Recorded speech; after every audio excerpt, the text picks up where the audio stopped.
ಇಲ್ಲ ಪೊಲೀಸ್ ಡಿಪಾರ್ಟ್ಮೆಂಟ್ನವರು ವರದಿ ಆಧಾರದ ಮೇಲೆ ಈಗ ಅವನೇನು ಮಾಡಿದ್ದಾನೆ 10 ವರ್ಷ ಅಬ್ಸ್ಕಾಂಡ್ ಆಗಿಬಿಟ್ಟಿದ್ದ.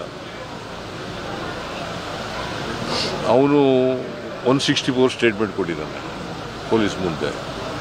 ಆ 164 ಸ್ಟೇಟ್ಮೆಂಟ್ನಲ್ಲಿ ಅವನು ಏನು ಹೇಳಬೇಕು ಎಲ್ಲ ಹೇಳಿದ್ದಾನೆ.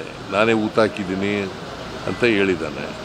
ಆ ಎಣೆಗಳನ್ನು ತೋರಿಸ್ತೀನಿ, ಬೇಕಾದ್ರೆ ಊತ ಹಾಕಿರೋ ಜಾಗ ಕರ್ಕೊಂಡು ಹೋದರೆ ಮಾಡ್ತೀನಿ ಅಂತ. ಪೊಲೀಸ್ನವರು ಏನು ಹೇಳ್ತಾರೆ ನೋಡೋಣ, ನಾಳೆ ಇವತ್ತು ನಾಳೆ ಒಳಗಡೆ.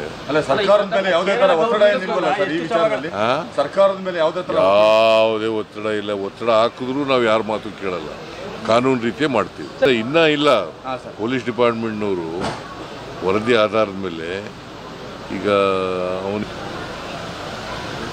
ಅವನು 164 ಸ್ಟೇಟ್ಮೆಂಟ್ ಕೊಟ್ಟಿದ್ದಾನೆ ಪೊಲೀಸ್ ಮುಂದೆ. ಆ 164 ಸ್ಟೇಟ್ಮೆಂಟ್ನಲ್ಲಿ ಅವನು ಏನು ಹೇಳಬೇಕು ಎಲ್ಲ ಹೇಳಿದ್ದಾನೆ. ನಾನೇ ಊತ ಹಾಕಿದ್ದೀನಿ ಅಂತ ಹೇಳಿದ್ದಾನೆ. ಆ ಎಣೆಗಳನ್ನು ತೋರಿಸ್ತೀನಿ, ಬೇಕಾದ್ರೆ ಊತ ಹಾಕಿರೋ ಜಾಗ ಕರ್ಕೊಂಡು ಹೋದರೆ ಮಾಡ್ತೀನಿ ಅಂತ. ಪೊಲೀಸ್ನವರು ಏನು ಹೇಳ್ತಾರೆ ನೋಡೋಣ, ನಾಳೆ ಇವತ್ತು ನಾಳೆ ಒಳಗಡೆ.